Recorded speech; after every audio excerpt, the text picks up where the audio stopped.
So, well, it looked like Kendrick Lamar fans about to be killing Young Thug for the next days to come. If they've been sitting on the sideline throughout the situation, it's about to be a whole nother level of hate. It looks like Young Thug's troubles are far from over. New footage of Kendrick's affiliates confronting him just dropped, and everybody is talking about it. This surfaced right after Thug blasted Kendrick in a leaked jail call. Nigga, that's why we'll be bigger than Drake ever in life.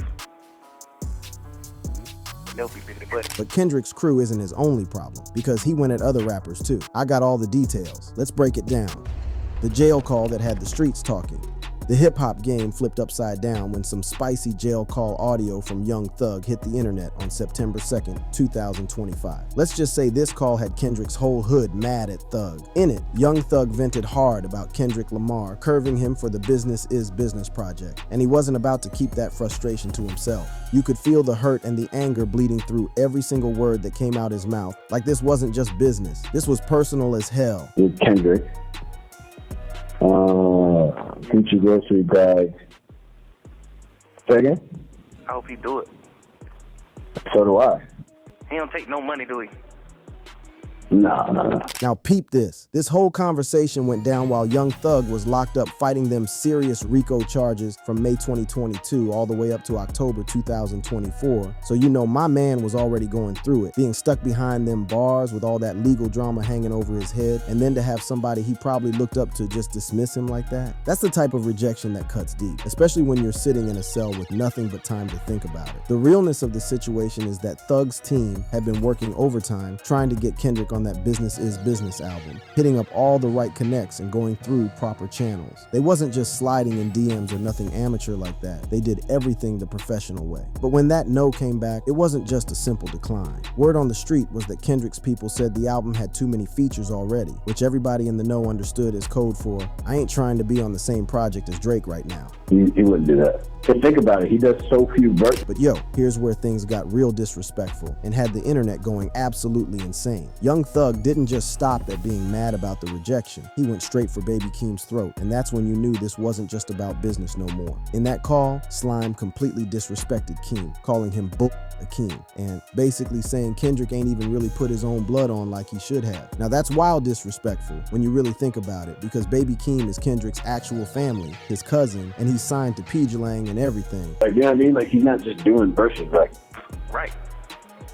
But The only other person that gets a Kendrick versus Keem is Baby Keem, and that's The streets was really feeling some type of way about this because Baby Keem had already proven himself in the game. Homeboy got a Grammy for Family Ties with Kendrick back in 2022, so it wasn't like he was just riding coattails or nothing. But Thug was so heated that he wasn't trying to acknowledge none of that success. He was basically saying Kendrick failed to properly elevate his own people, which is a serious accusation in hip-hop culture where putting your folks on is everything. you getting all the damn verses to this. Man, what the hell you doing, crazy? All that fake, I ain't getting no rapper song. What really had people shook was how personal and bitter Young Thug sounded throughout this whole conversation. This wasn't some calculated diss or strategic move. This was pure emotion spilling out from someone who felt genuinely hurt and disrespected. Thug was questioning why somebody as big as Kendrick would be so stingy with features, especially when real street dudes like himself, Lil Durk, and Lil Baby were reaching out. Why? Why you don't want to do no feature? Why wouldn't you want to do a feature for a superstar? Like, you ain't like goddamn Street calling you for a song, you know? Like, right.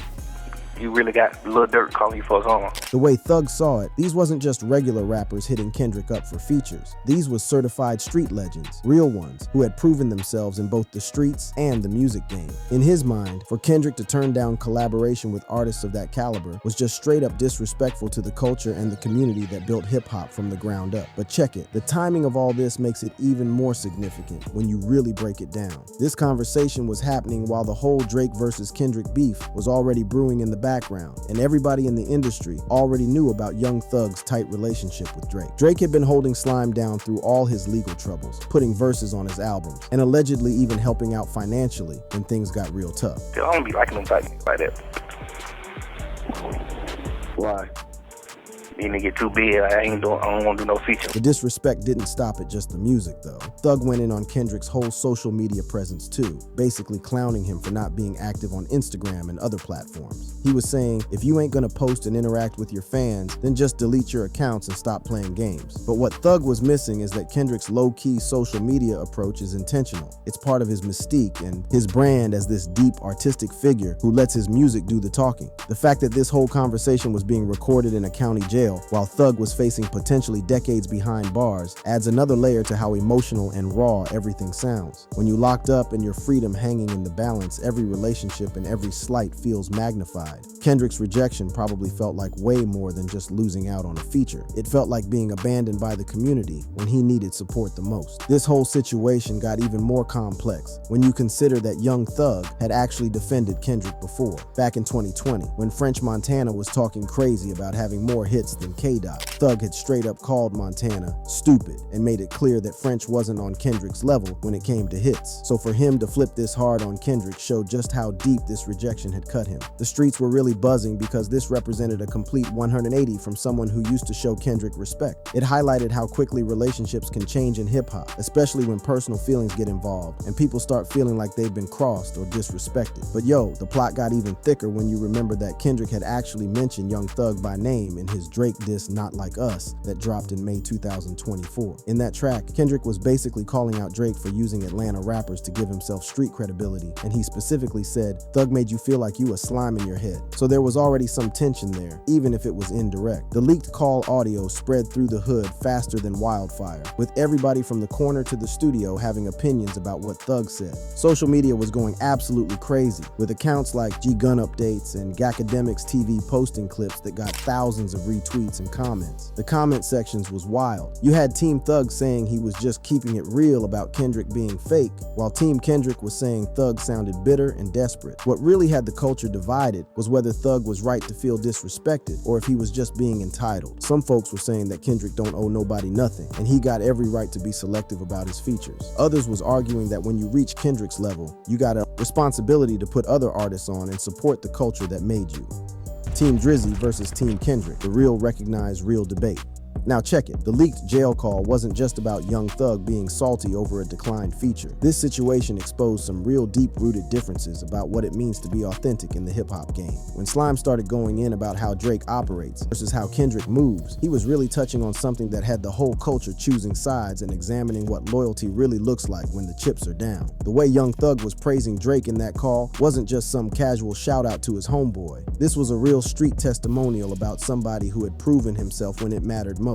Thug was specifically highlighting how Drake stayed solid with him, even putting 2 whole verses on Business is Business while Thug was locked up fighting them RICO charges. That's the type of loyalty that means everything in the streets. When you down bad and you're back against the wall, who's gonna ride with you? In the hood, actions speak louder than any fancy words or artistic integrity talks. Drake didn't just talk about supporting artists, he actually showed up with verses, with alleged financial help, and with real solidarity when Young Thug needed it most. Word on the street was that Drake had blessed Thug with serious bread after his release, with some sources claiming it was around $1 million. Now, whether that number was exact or not, the point was clear. Drake was putting his money where his mouth was. The timing of all this was crucial because 2024 had been the year of the most vicious rap beef we'd seen in decades, with Drake and Kendrick going at each other's throats in ways that had the whole culture picking sides. This wasn't some friendly competition. This was real disrespectful, personal attack music that had people questioning everything they thought they knew about both artists. Buddy gonna do it right.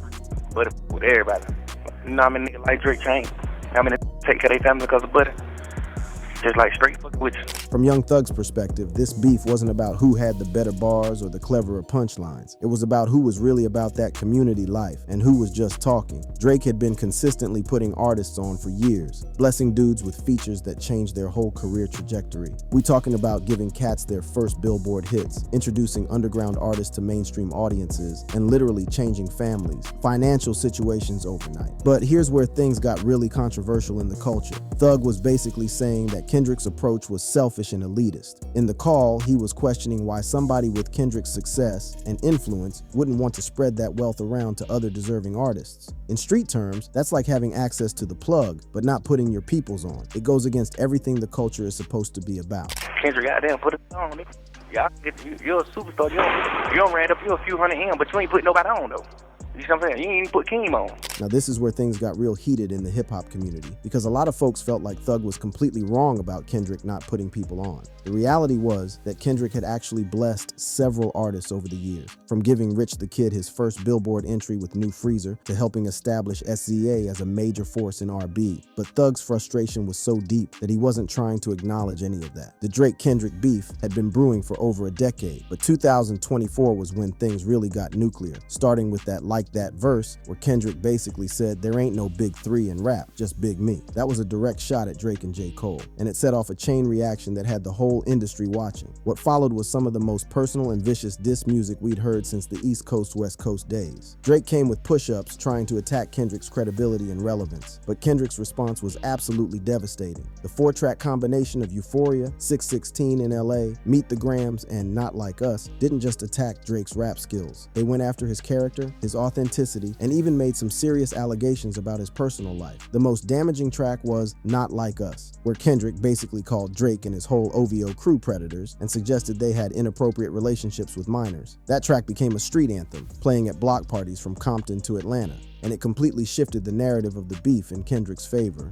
But what was most relevant to Young Thug's situation was how Kendrick went in on Drake's relationships with Atlanta artists. In Not Like Us, Kendrick specifically called out the pattern of Drake working with Southern rappers, including mentioning Thug by name. Kendrick was basically saying that Drake was using these collaborations to buy street credibility rather than building real, authentic relationships. From Not Like Us, you run to Atlanta when you need a check balance. Let me break it down for you. This the real challenge. Thug made you feel like you a slime in your head. That line had to sting because it was basically questioning the authenticity of Young Thug's relationship with Drake and suggesting that Drake was manipulating him for credibility. When Thug finally addressed this in his April 2025 GQ interview, his response was short but clear. Yeah, Kendrick just spoke on people's name in Atlanta. I don't know what that was about. I'm a Drake fan. That diplomatic response still made his loyalties crystal clear. The philosophical difference between Drake and Kendrick represented two completely different approaches to hip-hop success that had the culture divided. Drake had built his empire on collaboration and networking, constantly working with new artists, giving them major looks, and often providing career-defining moments. His work with artists like Migos, Lil Baby, and Young Thug had frequently resulted in their biggest hits and most successful periods. On the flip side, Kendrick had built his reputation on being extremely selective and artistically focused. His collaborations were usually more strategic and meaningful, working with artists who aligned with his vision or who he genuinely believed in. His features with SZA, Baby Keem, and the LA artists on GNX had often been transformative for their careers, but he was way more calculated about when and why he chose to work with people. From a street perspective, especially during Young Thug's incarceration, Drake's approach seemed way more loyal and community-oriented. When you're fighting for your life in court and trying to maintain your career from behind bars, having somebody like Drake willing to jump on your project without hesitation must have felt like real family love. Kendrick's more selective approach, no matter how artistically justified, could easily feel cold and abandoned when you really needed support. The leaked call revealed Thug's belief that Drake's collaborative approach made him more culturally significant than Kendrick. This was a direct challenge to all the critical praise that Kendrick had been getting: the Pulitzer Prize, the Grammy wins, the acclaim as hip-hop's most important artistic voice. But for Thug, real cultural impact wasn't measured in awards or critic reviews. It was measured in how many people you lifted up and how many lives you changed. By that street metric, Drake's constant features and willingness to share the spotlight made him the bigger artist, regardless of what any award show might say. This perspective was shaped not just by personal loyalty, but by the realities of hood culture, where reciprocity and looking out for your people is everything. In Atlanta's rap scene specifically, loyalty and putting your folks on is absolutely crucial to maintaining respect and credibility. The artists who succeed long-term are usually the ones who remember where they came from and continue to bless their community even after they've blown up nationally. From this perspective, Drake's approach aligned perfectly with street values, while Kendrick's selectivity could be seen as Hollywood behavior. The streets was definitely feeling Thug's perspective on this, because it touched on something real about authenticity in hip-hop. You can talk all day about artistic integrity and creative vision, but when the real ones need help, who actually shows up? When cats are facing serious time and their families need support, who puts their money and reputation on the line? Those are the questions that matter in the hood, and by those standards, Drake was looking way more solid than Kendrick.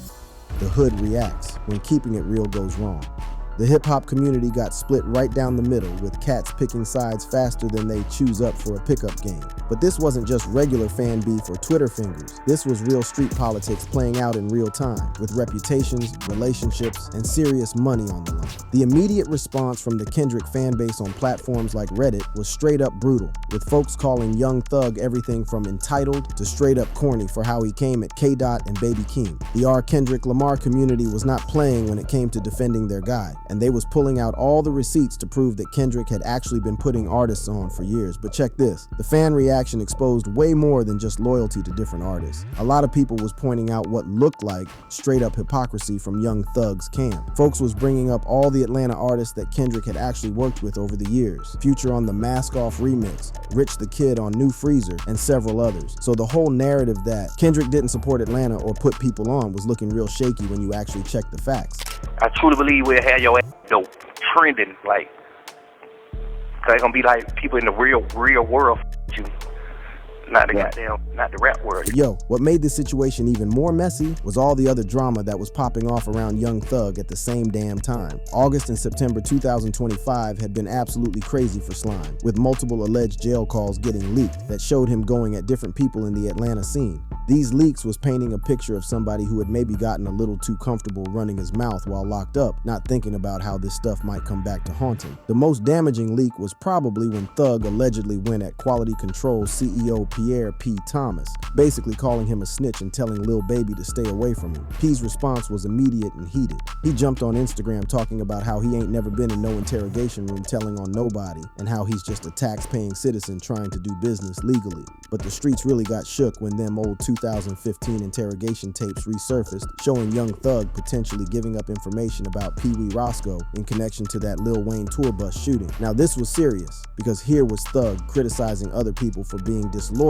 while potentially having his own snitching situation from years back. The timing was absolutely terrible for Thug's credibility. Here he was going hard at Kendrick and everybody else about loyalty and keeping it real, and then these old tapes dropped showing him potentially cooperating with police. That's the type of contradiction that the streets don't forgive easily, and Katz was quick to point out the hypocrisy. Thankfully for Thug, Pee Wee Roscoe himself came to his defense with a video calling him clean as Listerine and clean as ivory soap, explaining that Thug was actually trying to protect him during that interrogation. But the damage to his reputation was already significant, with a lot of people questioning whether he had the moral authority to be calling anybody else's loyalty into question. The hip-hop community's response was all over the place, but one thing was clear. This controversy had people examining their own values and what they really believed about loyalty and authenticity. Charleston White, who never misses a chance to stir the pot, went absolutely nuclear on Young Thug, saying he was going to slaughter him and claiming he had predicted this type of situation would happen.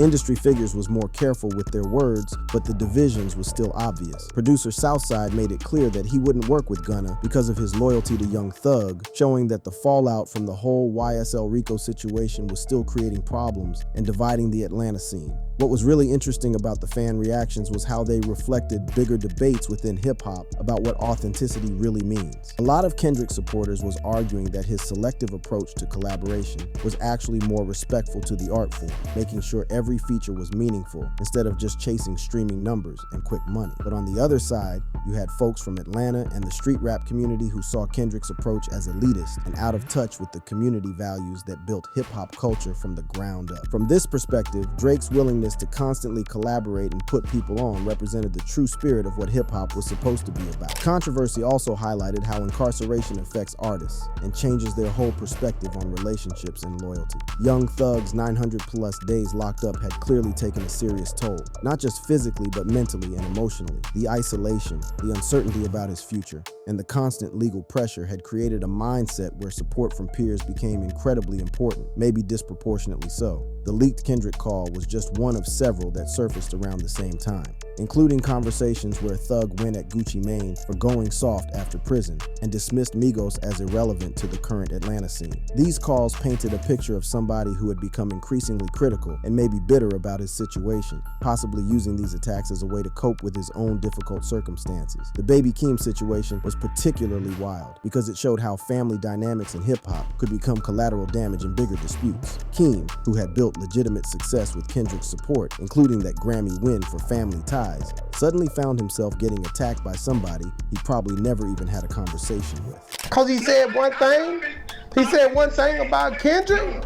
No, I said from the gate that Thug said something. All this stuff that happened in his house, I always knew Thug had said all 28 of them ratted on each other. So that's a rat trap in Atlanta. The fact that Kendrick had specifically mentioned Young Thug in Not Like Us as part of his Drake diss definitely added another layer to this whole situation. That line about Thug made you feel like you a slime in your head was Kendrick's way of questioning the authenticity of Drake's Atlanta connections. But it also put Thug directly in the middle of their beef, whether he wanted to be there or not. Thug's initial response to being mentioned in Not Like Us had been pretty measured when he first talked about it publicly, just saying he was a Drake fan and didn't understand what the name dropping was about. But this leaked jail call showed that his feelings about Kendrick ran way deeper and more negative than his diplomatic public statements had suggested. As the controversy kept building through September 2025, it became obvious that this wasn't just about one rejected collaboration or one emotional phone call from jail.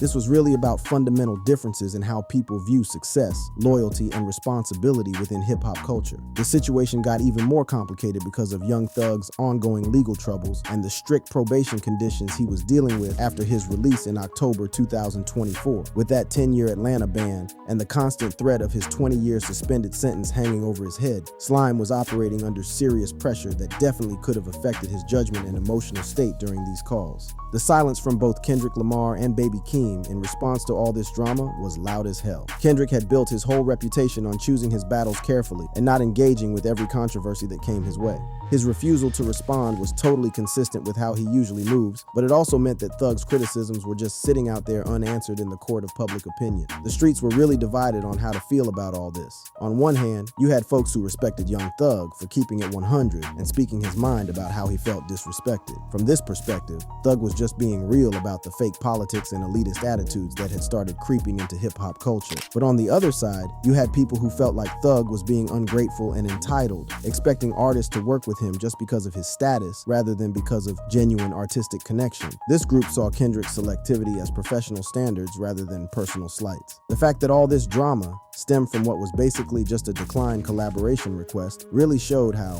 personal and emotional the music business could get, especially when you throw in the additional pressures of legal troubles, incarceration, and uncertain futures. In the end, Young Thug's explosive attack on Kendrick Lamar and his affiliates revealed just as much about the current state of hip-hop culture in 2025 as it did about any individual artist's character or motivations. If you enjoyed this video, be sure to check out more like it by clicking the suggested cards on your screen.